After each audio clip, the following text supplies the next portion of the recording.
Very beautiful. But whatever name I call thee, thou art still nameless to eternity. Come thou forth, I say, and aid and guard me in this work of art.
Mm.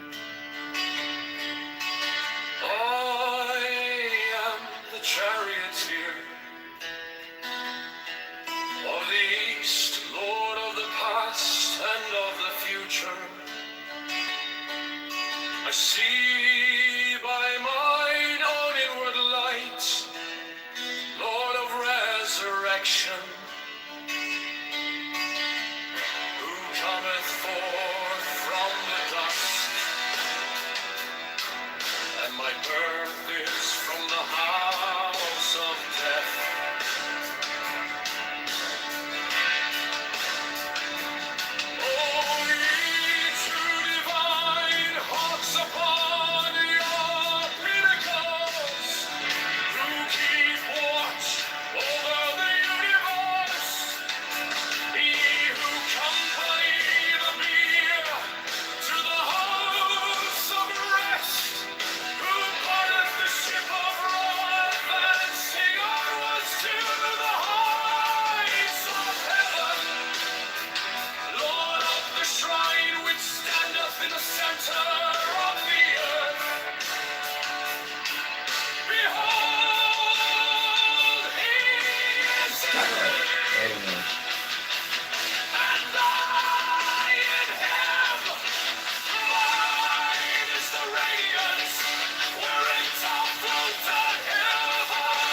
silence, unutterable wisdom or light, all power.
I am the charioteer of the East, Lord of the past and of the future. I see by mine own inward light, Lord of resurrection, who cometh forth from the dusk, and my birth is from the house of death. O ye two divine hawks upon your pinnacles, who keep watch over the universe, ye who accompany the bier to the house of rest, who pilot the ship of Ra advancing onwards to the heights of heaven, Lord of the shrine which standeth in the center of the earth.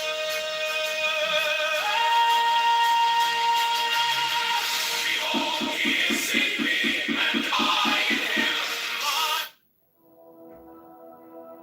I am the charioteer of the East, Lord of the past and of the future. I see by mine own inward light, Lord of resurrection, who cometh forth from the dusk, and my birth is from the house of death. O ye two divine hawks upon your pinnacles, who keep watch over the universe, ye who accompany the bier to the house of rest, who pilot the ship of Ra advancing onwards to the heights of heaven, Lord of the shrine which standeth in the center of the earth. Behold, he is in me, and I in him. Mine is the radiance wherein Tah floateth over. The temple being in darkness, and the speaker ascended into his place, let him begin by a ritual of the enterer, as followeth. H vivo preocul, o procul este profani, bahlasti,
ascended into his place.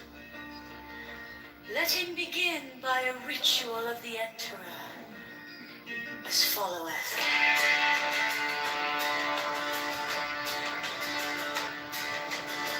HB Valpriocol, Procol est profani, Bonasti, Ompeda. In the name of the mighty and terrible one, I proclaim that I have banished the shells unto their habitation. I invoke Tahuti, the Lord of wisdom and of utterance, the God that cometh forth from the dead. O thou majesty of Godhead, wisdom crowned Tahuti, Lord of the gates of the universe. Thee I invoke, O thou of the ibis head. Thee I invoke, thou who wieldest the bond of double power. Thee I invoke, thou who bearest in thy left hand the rose and cross of light and life. Thee I invoke, thou whose head is as an emerald and thy limbs as the night sky blue. Thee I invoke, thou whose skin is of flaming orange as though it burned in a furnace. Thee I invoke. Behold, I am yesterday, today am the brother of tomorrow. I am born again and again. Mine is the unseen force whereof the gods are sprung, which is as life unto the dwellers in the watchtowers of the universe. I am the charioteer of East, the Lord of the past and of the future. I see by mine own inward light, Lord of resurrection, who cometh forth from the dust, and my birth is from the house of death. Thee I invoke, O thou of the ibis head.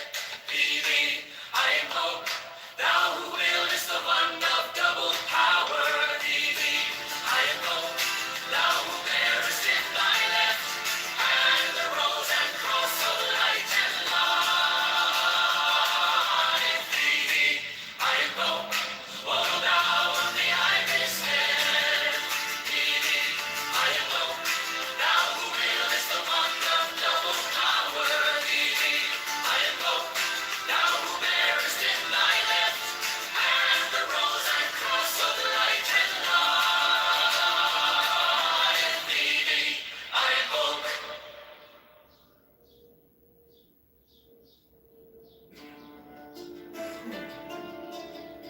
The temple being in darkness, and the speaker ascended into his place, let him begin by a ritual of the Enterer, as followeth. Valpriocul, o procul este profani, Balastion Peda, in the name of the mighty and terrible one, I proclaim that I have banished the shells unto their habitations. I invoke Tahuti, the Lord of wisdom and of utterance, the God that cometh forth from the veil. O thou majesty of Godhead, wisdom crowned Tahuti, Lord of the gates of the universe.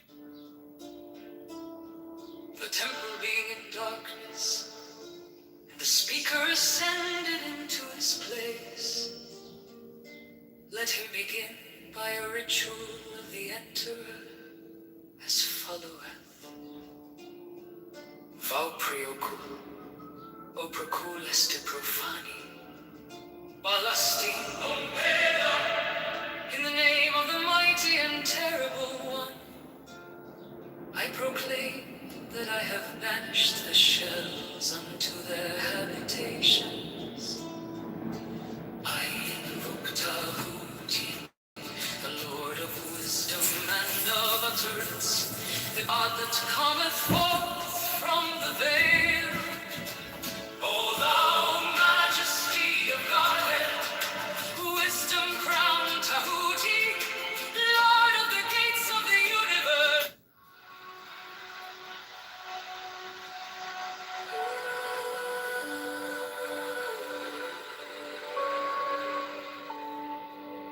The Gnostic Catholic Church, the Order of the Knights of the Holy Ghost, the Order of the Illuminati, the Order of the Temple, Knights Templar,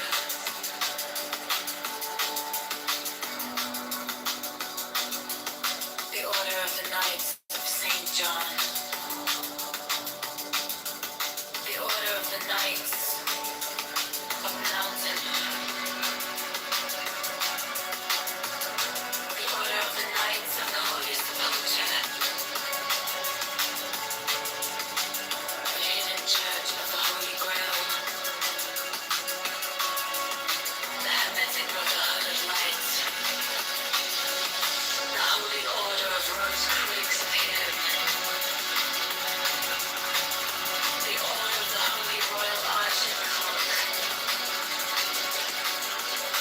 the Ancient Satanic Rites of Masonry,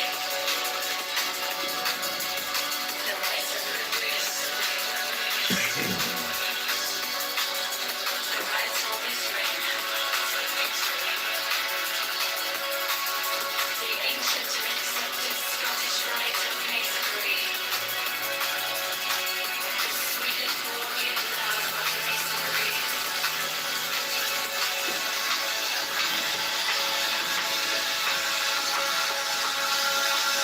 the Order of the Martinists, the Order of the Sapphire, and many other orders of equal merit, if of less fame.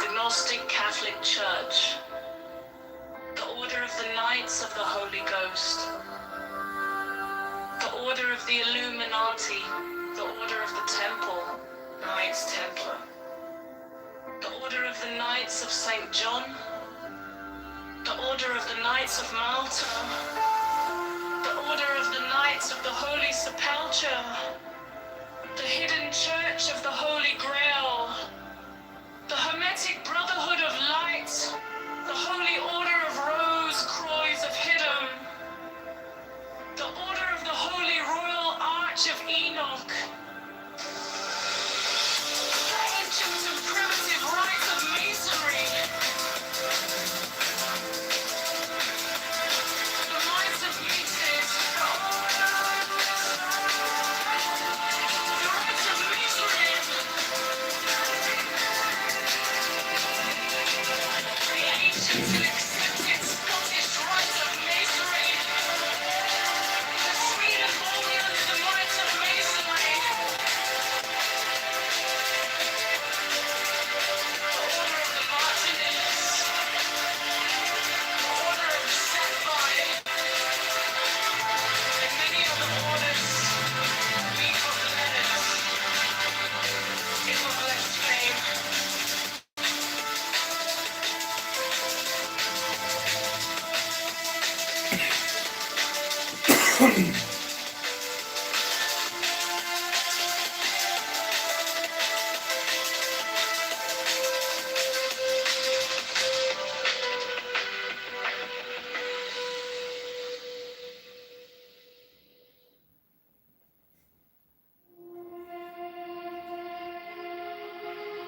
The Gnostic Catholic Church, the Order of the Knights of the The Order of the Illuminati. The Order of the Temple. The Order of the Knights of St. John. The Order of the Knights of Malta. The Order of the Knights of the Holy Sepulchre. The Hidden Church of the Holy Grail. The Hermetic Brotherhood of Light. The Holy Order of Rose Croix of Herodon. The Order of the Holy Royal Arch of Enoch. The Antient and Primitive Rite of Masonry. The Rite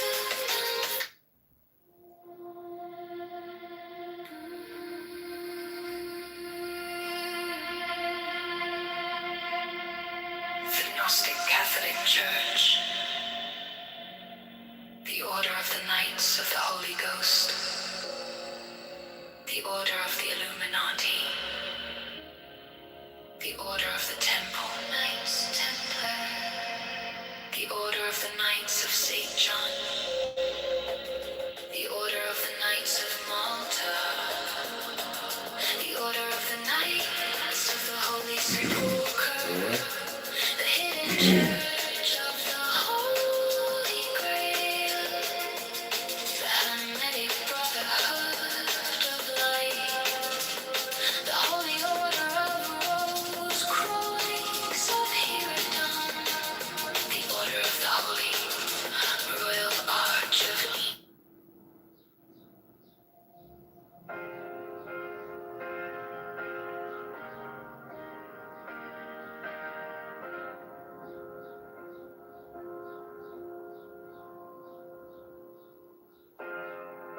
My object all sublime, I keep it in my mind.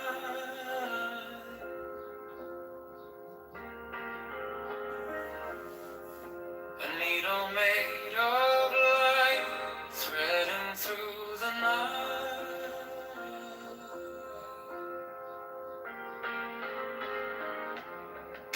I mark the hidden scene, I sharpen up the dream.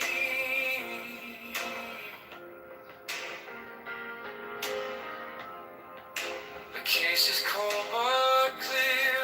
I waited long enough here.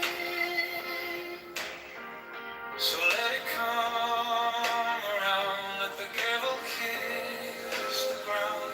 I want the scales to sing on the edge of everything, to make the punishment fit the crime.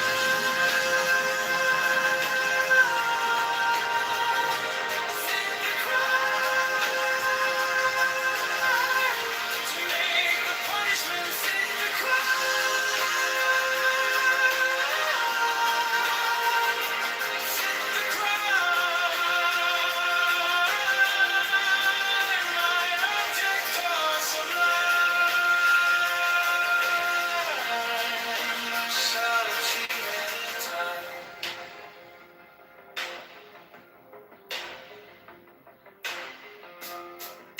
You wore the borrowed face, you left no kind of grace.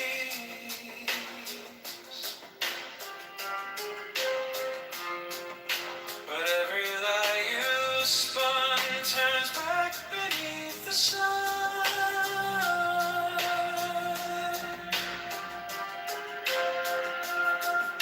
I kept the final clue, like inside my shoe.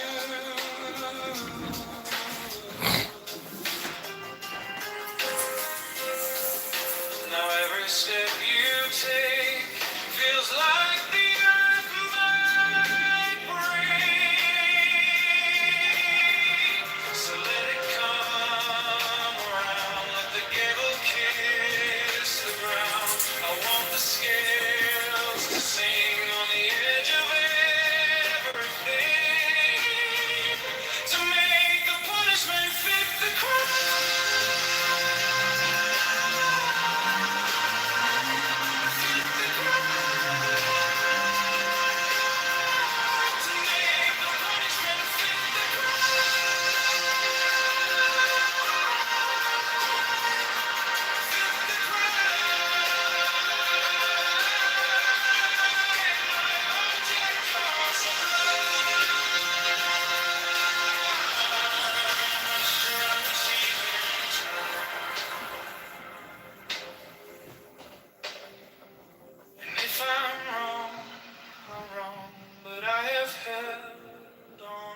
to the shape of what was lost, to the price, to the cost,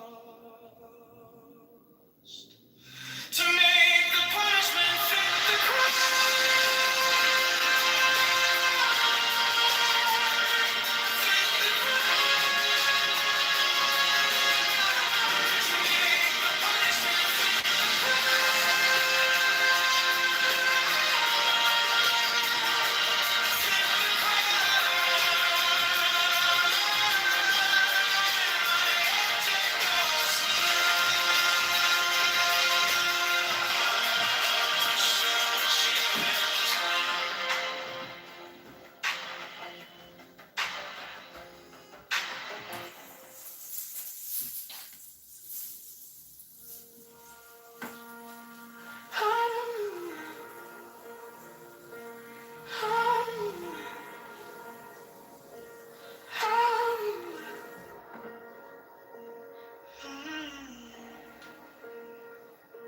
My object all sublime, I keep it in my mind. A needle made of light, threading through the night. I mark the hidden scene, I sharpen up the dream. The case is cold but clean. I've waited long enough, so let it come around. Let the cattle kiss the ground. I want the scales to sing on the edge of everything, to make the punishment fit the crime, fit the crime, to make the punishment fit the crime, fit the crime. My object all sublime, I shall achieve in time.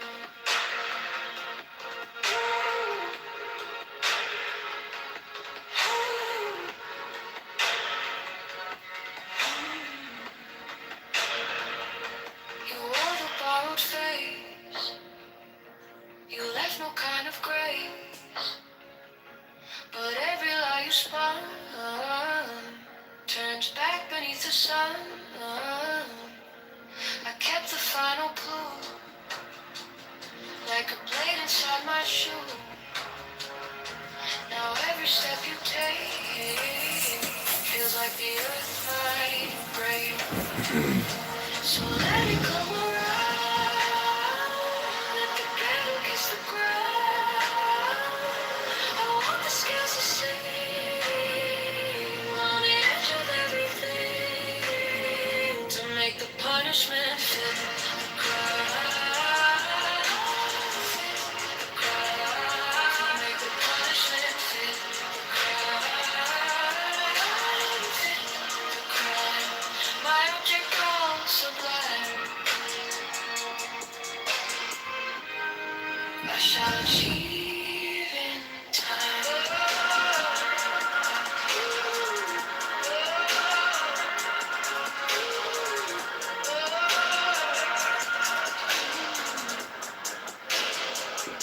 And if I'm wrong, I'm wrong, but I have held on to the shape of what is lost to the ground. It's to the ground, to make the punishment fit the crime, fit the crime, to make the punishment fit the crime, fit the crime.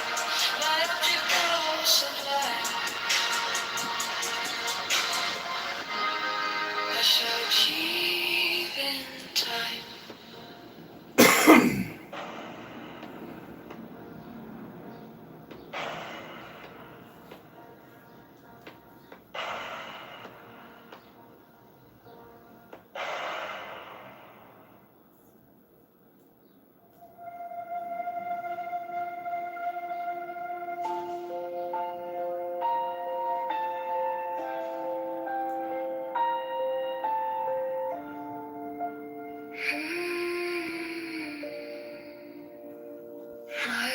object all sublime, I shall achieve in time.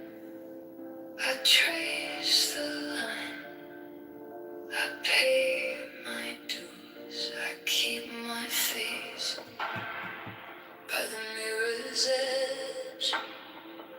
I learn the taste of every pledge, and when the night comes down, I hear it in my bones, a careful kind of vow, a weight I own.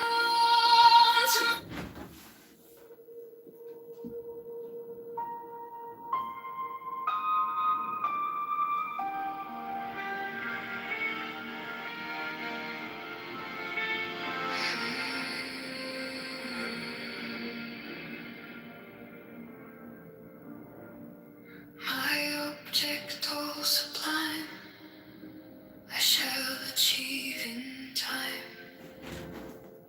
I trace the line,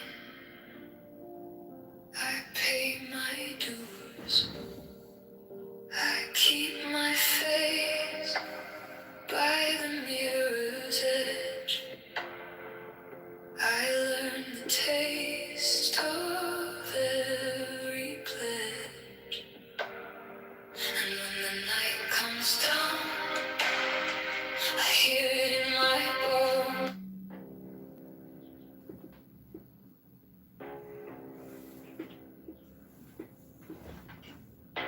Give me the sign of the open night, a riddle of shadows where whispers lie, the thorny thigh, the maddening cry.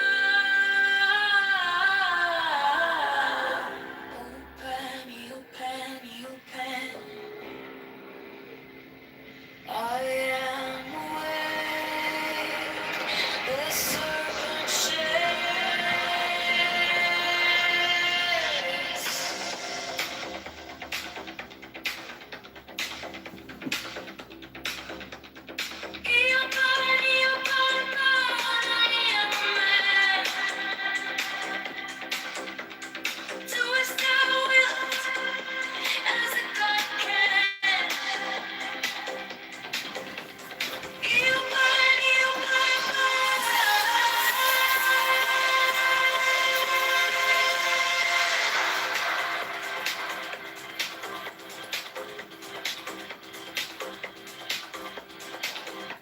The eagle strikes with its jagged claw.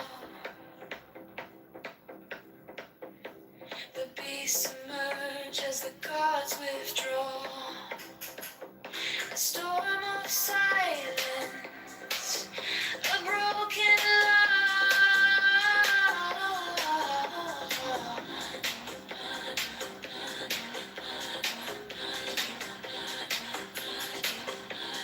I am born to death, reborn on the hand. I am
under neon skies where the starlight haunts.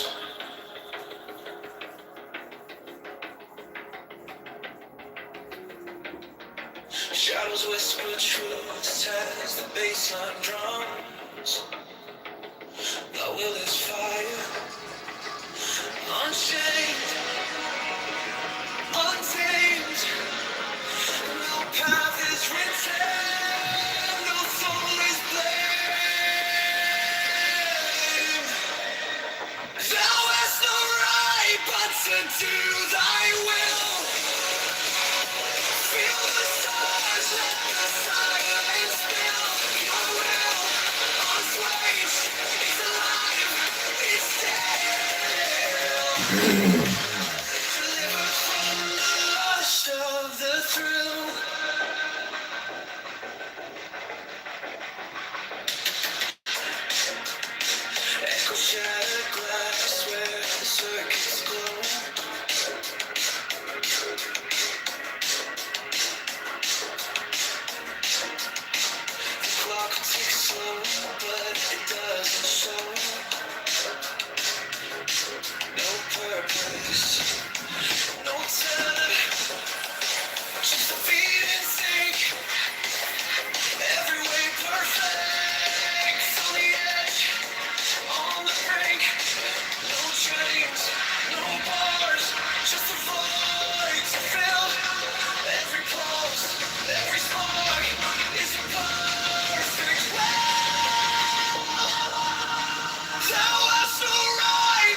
hatred piled, this body aches, a cage of stone, rest whispers stop, the only throne.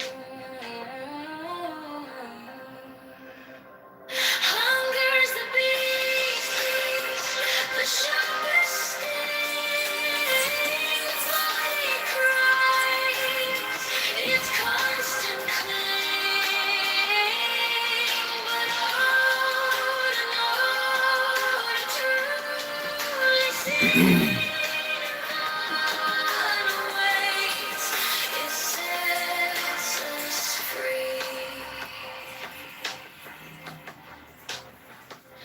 Pain walks close, a shadowed friend. Each step we take, it will attend. But joy lies quiet, just out of view. A higher peak, a sky so blue. Feel the weight, feel it break. Every ache, every quake. Hunger's the beast, the sharpest sting.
shakes.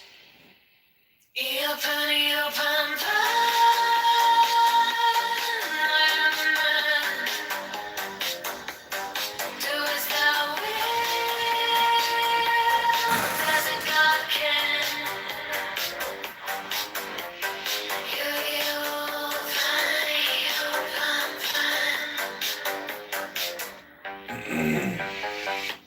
The eagle strikes with its jagged claw. The beast emerges as the gods withdraw.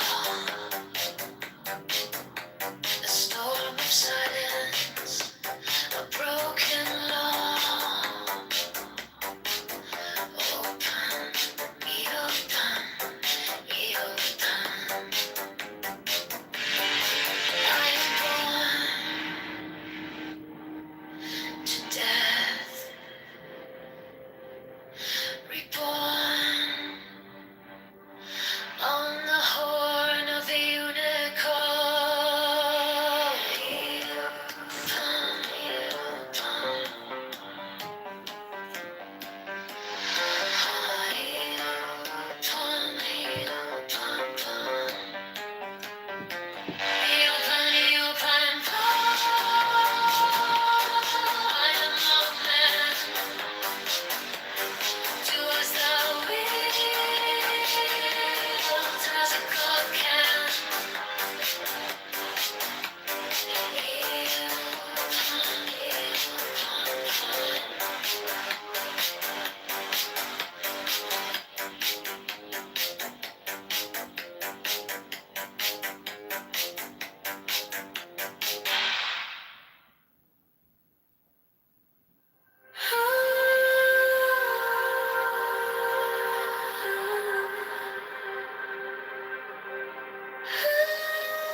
By the mystical union of fairy and fawn,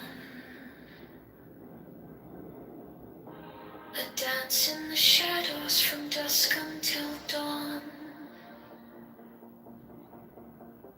Unspoken the whispers that drift through the trees. Unbroken the vow carried soft on the breeze. Oh, fiery Valkyrie, I invoke,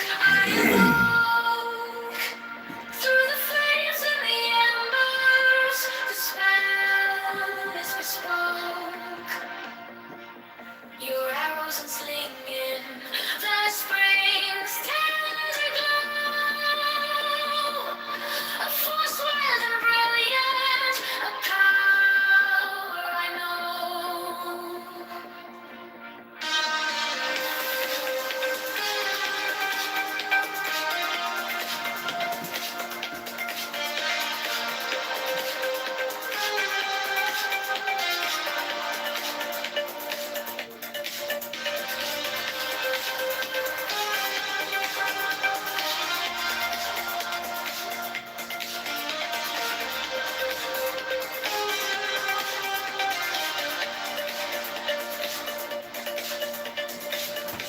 A secret communion of hearts left unsung.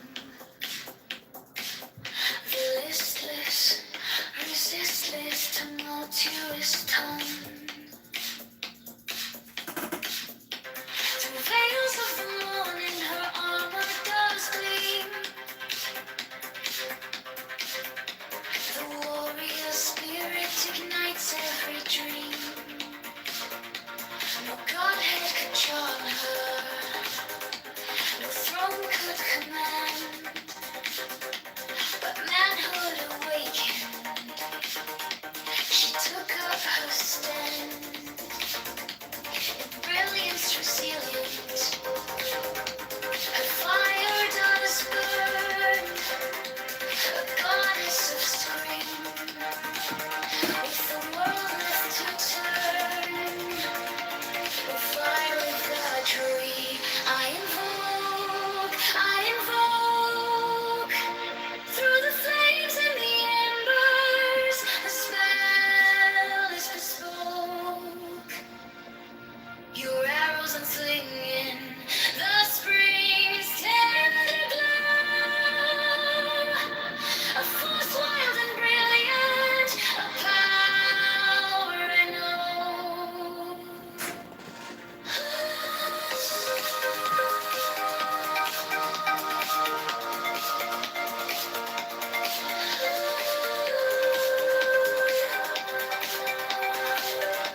By the mystical union of fairy and fawn,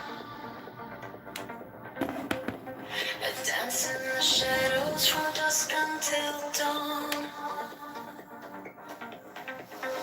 Unspoken whispers that drift through the trees. Unbroken vow carried soft on the breeze. Oh, fiery Valkyrie, I invoke through the flames and the embers, as red as the sparks. Your arrows on swing in spring's tender glow. Force wild and brilliant, power I know.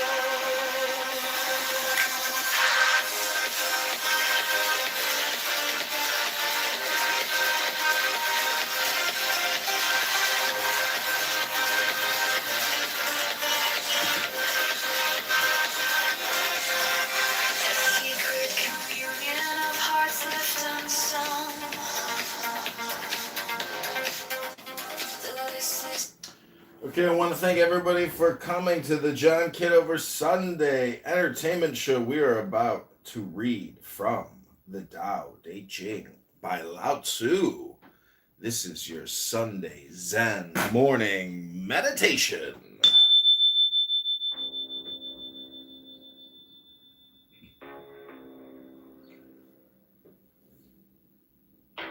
give me the sign of the open eye. A riddle of shadows where whispers lie. The thorny thigh, the maddening cry. Open, open. I am awake. The serpent shakes.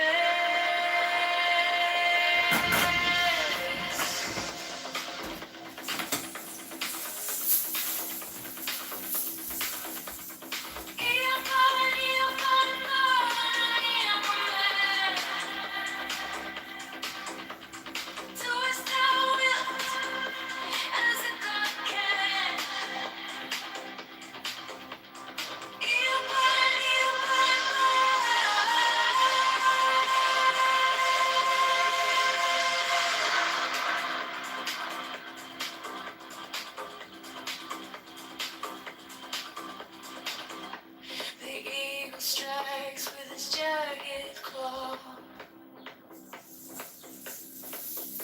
The beasts emerge as the gods withdraw. A storm of silence, a broken love.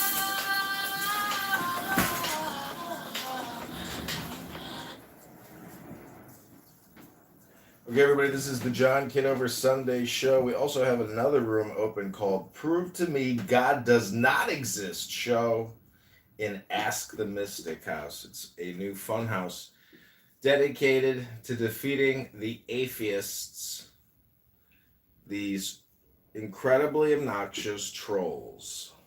We're going to obliterate them here on Clown House.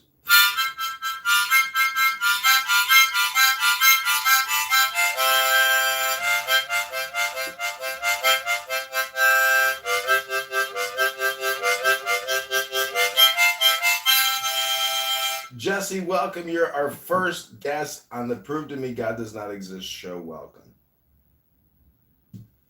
Peace and blessings, y'all. Thanks for having me. So, do you think you can prove to me that God does not exist?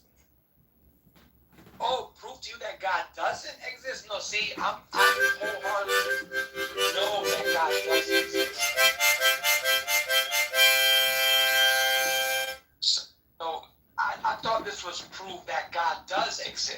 This is So, prove to me you got- God does not exist.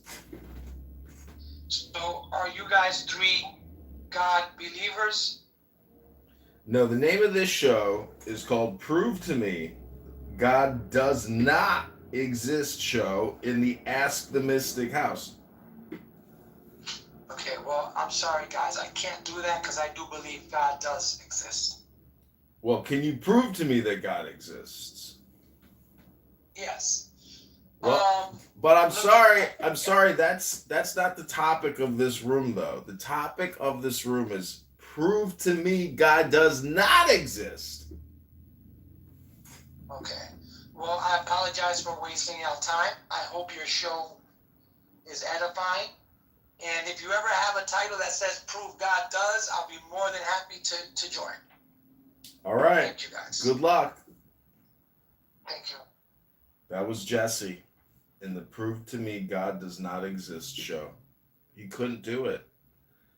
You know, this room is dedicated as a parody to what Steve Appel does in the Ask the Atheist house, or what's his face does in the Prove to Me God Exists show.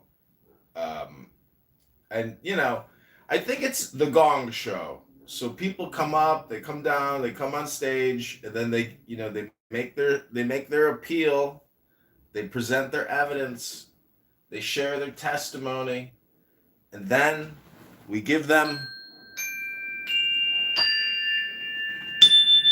the gong. It's called the Gong Show.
Shadows whisper truths as the baseline drums.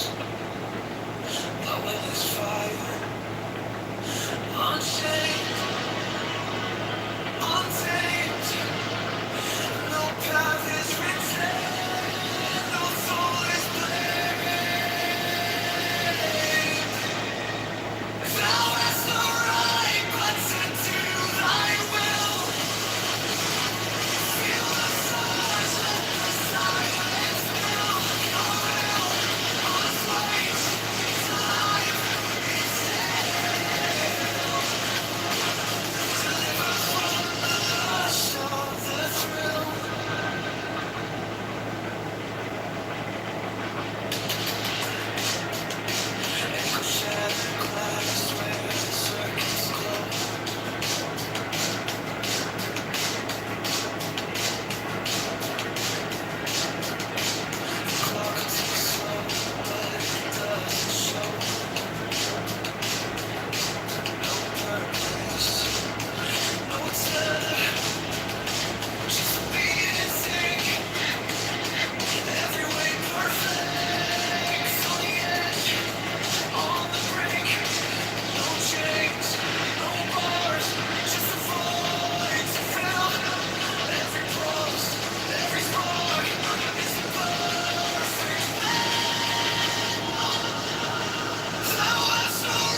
shattered friend.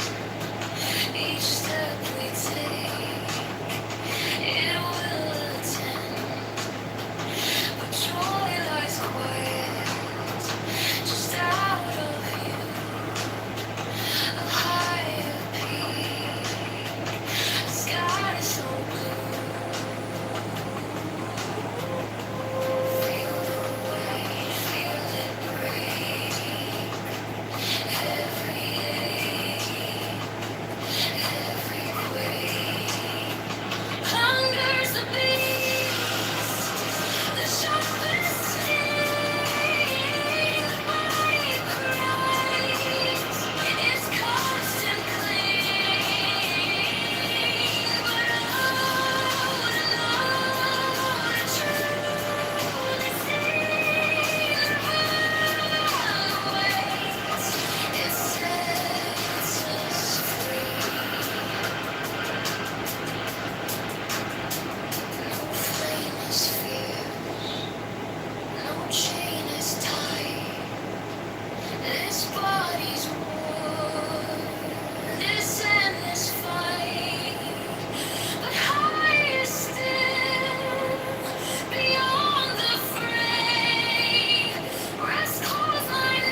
Crimson skies, the hour bends,